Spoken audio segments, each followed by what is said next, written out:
우리는 계속해서 말라기서 말씀을 함께 살펴보고 묵상하고 있습니다. 오늘 말라기서의 배경이 되는 시대는 바벨론 포로 이후 이제 고향인 이스라엘 땅, 본토인 이 이스라엘 땅으로 돌아오고 100년 정도 지난 후라고 우리는 전해 들어서 알고 있습니다. 이스라엘 백성들이 이 때에 겪었던 상황들을 간단히 정리하면 이렇습니다. 그의 조상의 때 한 세대 혹은 두 세대 윗세대를 통하여서 성전의 공사가 마무리가 되게 됩니다. 이스라엘 백성들은 이 성전만 다시 한번 회복이 된다면, 그리고 이 성벽이 수축되기만 한다면 모든 것이 다시 원상태로 되고 마치 다윗과 솔로몬의 시기와 같이 영광스러운 날들이 그들에게 찾아올 것이라 생각을 하였습니다. 그리고 그들은 기다렸고 하나님의 복을 어떻게 주시나 생각을 하였습니다. 하지만 이들이 정작 그 시대를 겪으면서 그들의 삶은 크게 달라지지 않았고, 그들이 기대했던 그런 사회적인 영광 또 민족적인 회복은 생각보다 잘 이루어지지 않은 것으로 우리가 역사적으로 알고 있습니다. 이러다 보니까 이 이스라엘 백성들 사이에서 이들의 신앙이 금이 가기 시작하고 하나님을 불신하게 되는 일들이 벌어지게 됩니다. 그리하여서 말라기서는 짧은 말씀이지만 이러한 이스라엘 백성들이 타락하였던 것, 이들이 마음속으로 범죄하였던 것들을 하나하나 짚으시면서 그들이 하나님의 사랑을 의심하였고 하나님의 사랑이 여전하심을, 변하지 않으셨음을 보여주시며 또 신실하신 하나님이 계심을 보여주고 있는 책이 바로 말라기서의 말씀입니다. 말라기서에 나타나는 이스라엘 백성들의 여러 가지 행태들을 우리가 살펴볼 수가 있는데요. 지난 며칠간 우리가 살펴본 말씀들을 보았을 때에 그들의 가장 큰 특징 중에 하나가 바로 그들의 예배가 무너졌다라고 하는 것입니다. 그들은 예배 생활에서 나태해졌고 그리고 타락하는 모습을 보여주었는데요. 특히 1장 8절의 말씀을 보시면은 하나님께 드리는 제물을, 눈먼 제물, 병든 제물, 상한 것들을 드리는 그런 모습들을 볼 수가 있습니다. 성전에 들어가서 이제 하나님께 제물을 바치기 위해서는 그곳에 이제 그 제물들을 검사하는 제사장들이 그곳에 있었습니다. 그리하여서 그 율법에 맞지 않는 상한 제물들을 가지고 왔을 경우에 그것을 하나님께 드리는 것이 허용이 되지가 않았습니다. 그런데 이 타락한 이스라엘 백성들, 이 말라기 시대에 살았던 이 유대 사람들은 바로 이런 눈먼 것, 병든 것, 상한 것을 드리면서 그들에게 하나님께 예배드렸던 것이 하나하나씩 무너지게 되는 모습들을 우리가 볼 수가 있습니다. 이와 같이 예배, 그리고 예배 가운데에 드리게 되는, 제사 가운데에 드리게 되는 예물에 소홀하게 되다 보니까 이 제사장들, 이 성전을 지키고 섬기는 제사장들에게 가장 직접적인 영향을 미치게 되는 것을 우리가 알 수가 있습니다. 성전에 드려지는 예물로 생계를 유지해야 되는 이 제사장들의 생계가 위협을 받게 되고, 여러 말씀들을 통해서 알 수 있는데요. 성전을 이제 방치하고 그 제사장들이 도망을 가게 됩니다. 앞선 세대인, 바로 직전의 세대인 느헤미야의 시대에도 이런 일들이 나타나게 되는데요. 우리가 얼마 전에 함께 살펴본 말씀입니다만 함께 느헤미야 13장 10절과 11절의 말씀을 살펴보기를 원합니다. 내가 또 알아본즉 레위 사람들이 받을 몫을 주지 아니하였으므로, 이렇게 이야기를 합니다. 레위 사람들, 그 제사장들이 받을 몫을 주지 않았다. 느헤미야 시대에 이미 이런 일들이 벌어지고 있다라는 것이죠. 그 직무를 행하는 레위 사람들과 노래하는 자들이 각각 자기 밭으로 도망하였다. 그 결과로 자기 밭으로 도망하였다라고 하는 것입니다.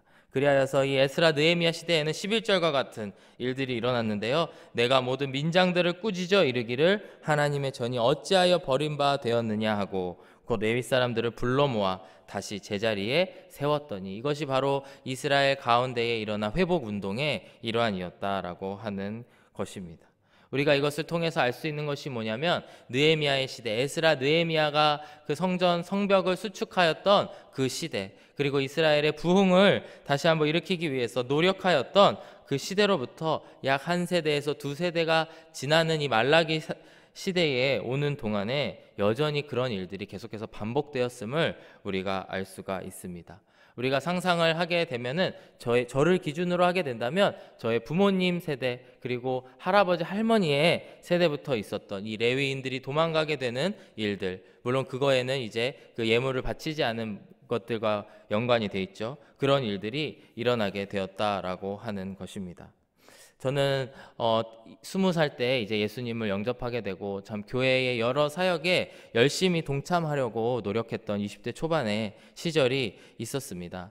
그러다 보면 자연스럽게 하게 되는 두 가지의 사역이 있는데요. 이제 찬양팀에 들어와라 라고 해서 찬양팀의 안에서의 그 여러 사역들을 이제 돕게 되었고, 또 하나가 바로 우리 교육부에 있는 사역들입니다. 저는 그래서 대학교 2학년 때부터 이제 교사를 하게 되었고, 이제 한 부서를 맡아서 이제 대학생 때부터 사역을 하기도 하였습니다. 20대 때부터 이렇게 쭉 10여 년 동안 그 교육부의 사역을 직접 하기도 하고, 그리고 한 발짝 옆에서 지켜보기도 하면서 느끼는 것이 무엇이냐면, 그 가정의 생활, 그리고 그 부모님의 신앙적인 영향을 아이들이 굉장히 많이 받는다라고 하는 것입니다.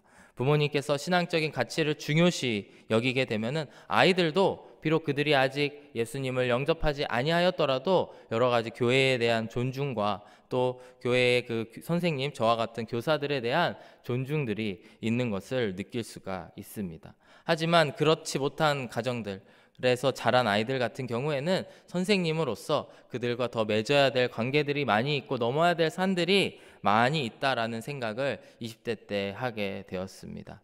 아마도 말라기 시대에 살았던 사람들도 이와 마찬가지였을 것입니다. 그들의 아버지의 세대, 그들의 할아버지 할머니의 세대에서도 그다지 신앙적으로 올바른 모습들을 많이 보고 자라지 못한 그런 세대였을 것입니다. 타락하고 부패한 그런 여러 가지 사회적 구조, 그리고 예물을 드리지 못하고 제사장들이 도망치는 모습들을 빈번하게 보게 되는 그런 세대에 자란 사람들이 바로 이 말라기 시대에 살고 있는 사람들이다라고 하는 것입니다.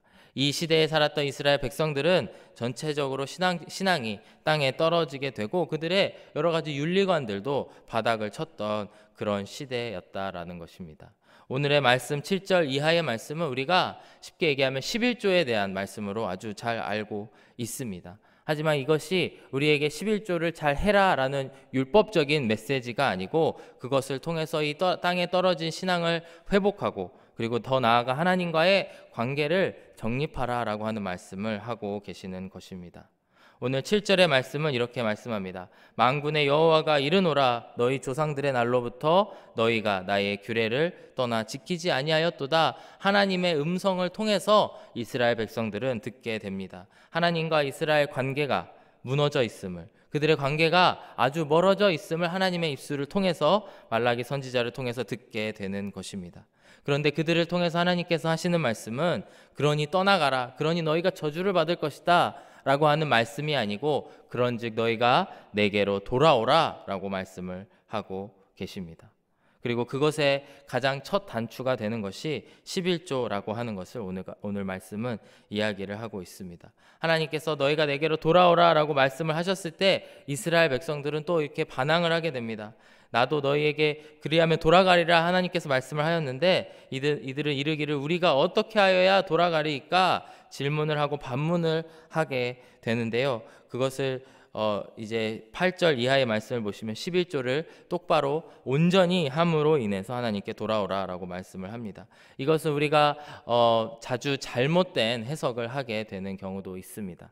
11조 나의 10분의 1을 하나님께 꼬박꼬박 투자만 하게 된다면 그거로부터 돌아오는 그 소출은 확실할 것이다. 그 기대값은 확실할 것이다 라고 우리가 잘못 이 말씀을 이해하기도 하는데요. 그것이 아니고 우리가 11조도 똑바로 하지 못하는 그런 신앙에서 벗어나서 정말 하나님과의 올바른 관계 안에 들어가야 됨을 이야기하고 있습니다.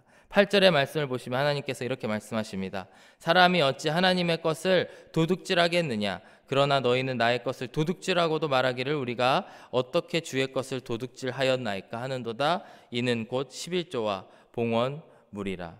이스라엘 백성들이 여러 가지 하나님 앞에 잘못하였지만 하나님께서는 콕 집어서 11조라고 하는 것, 그리고 봉헌물이라는 것을 통해서 그것을 상징적인 예시로 이야기하고 있음을 볼 수가 있습니다.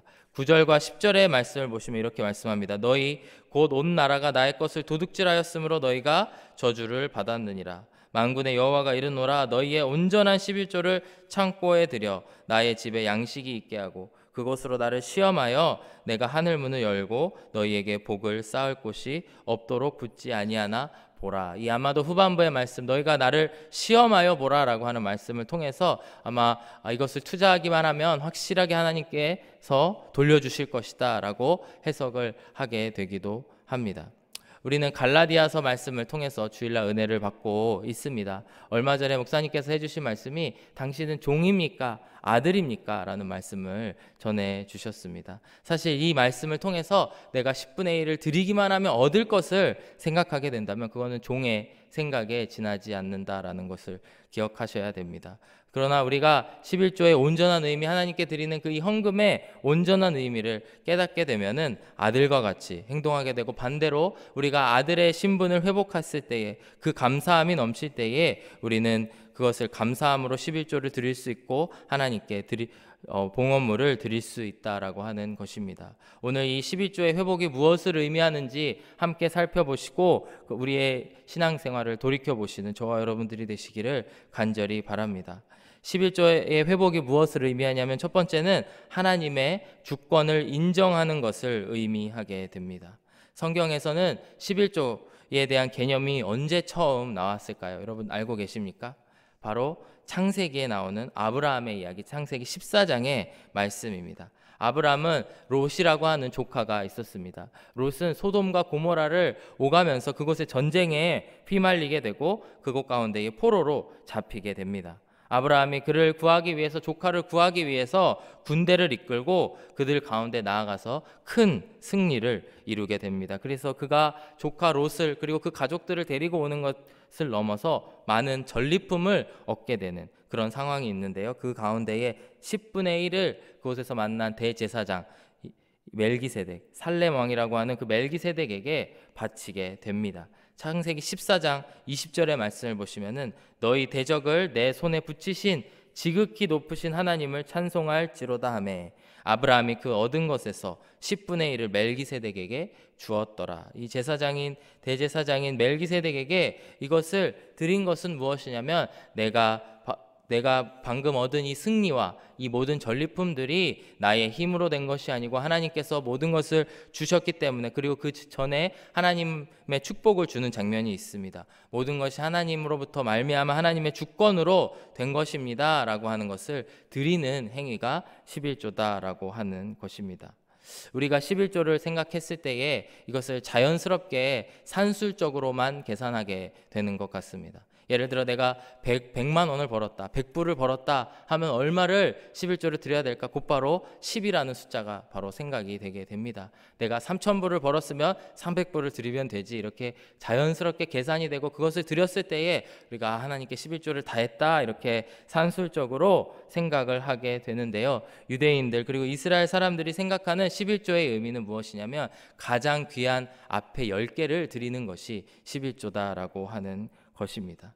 가장 귀한 것을 하나님께 10개를 드림으로 인해서 그것을 통해서 무엇을 의미하냐면 이 100 전부가 하나님의 것임을 고백하고 있고 그 10개가 이 100 모든 것을 대표하는 대표성을 띠는 의미를 갖게 된다라고 하는 것입니다.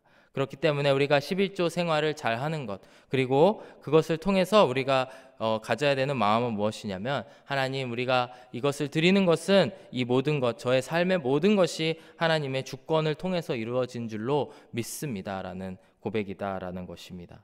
그렇기 때문에 오늘 이 시간 이스라엘 백성들이, 말라기 시대의 백성들이 잃었던 것이 무엇이냐면 그들이 왜 눈먼 것을 드리고 상한 것을 드릴 수 있는, 어찌 보면 담대함을 얻을 수 있는 것은 그들이 하나님의 주권이, 하나님께서 모든 것을 주관하신다는 주권을 잃어버렸다라고 하는 것입니다. 사랑하는 여러분, 우리가 먼저 하나님이 우리의 삶 속에 주관하심을 기억하시기를 간절히 바랍니다. 그리하여서 우리의 믿음이 자라갈수록 우리의 11조와 또 예물들을 통하여서 그것을 하나님께 봉헌해 드리고 하나님께 고백하시는 저와 여러분들이 되시기를 간절히 바랍니다. 그리하여서 아무도 보지 않을지라도 우리의 헌금 생활을 통해서 또 하나님께 올려드릴 수 있는 저와 여러분들이 되기를 간절히 바랍니다. 11조 회복의 두 번째 의미는 무엇이냐면 바로 감사의 회복이다라는 것입니다.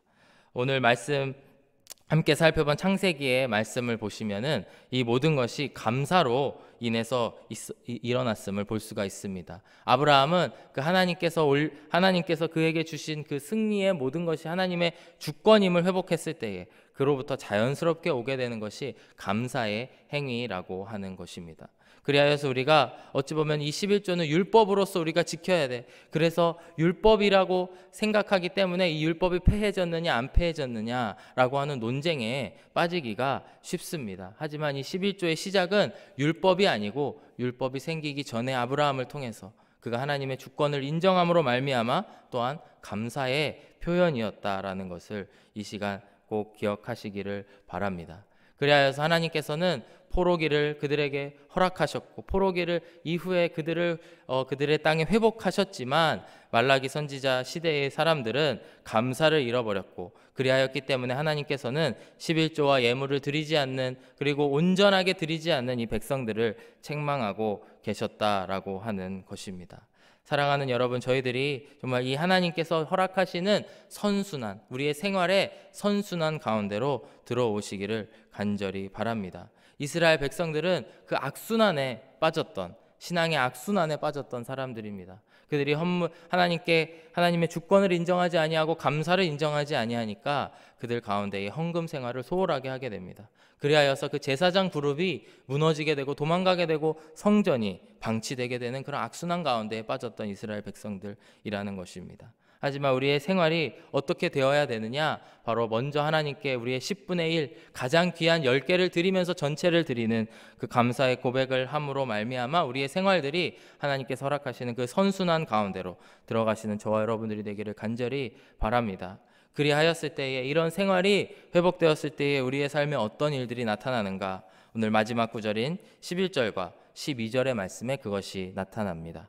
만군의 여호와가 이르노라 내가 너희를 위하여 메뚜기를 금하여 너희 토지 소산을 먹어 없애지 못하게 하며 너희 밭에 포도나무 열매가 기한 전에 떨어지지 않게 하리니 너희 땅이 아름다워짐으로 모든 이방인들이 너희를 복되다 하리라 만군의 여호와의 말이니라. 이렇게 말씀을 합니다. 크게 세 가지입니다. 첫 번째는 하나님의 보호하심을 우리가 계속해서 받을 수가 있습니다.